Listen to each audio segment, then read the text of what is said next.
from Vortex. Thank you and welcome to EDC's annual conference. How did it start?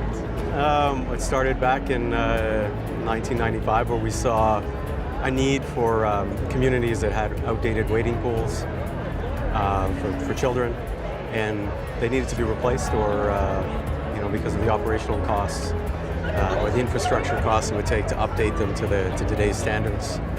So you are in about 20 markets, I understand, so Yes. far.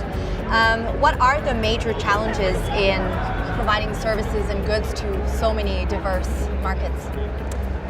Yes, it's quite difficult, but it's also interesting. It drives me to understand new cultures and how our product needs to be adapted to local markets.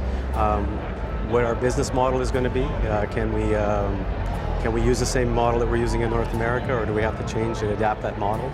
So it brings new twists and turns to the venture. Which market do you see the most growth in, and has that changed over the last years? Well, it's been quite consistent. In the U.S. has been our major market, and it still is promising for growth. We're well anchored there. Our brand is well recognized. We see opportunity in Europe, and then long term is China. We have to have a strategy for China. We've been active in the market for almost 10 years now, and just recently getting more and more momentum. And how have you managed such rapid growth? And what are the potential pitfalls as you are growing as fast as you have been?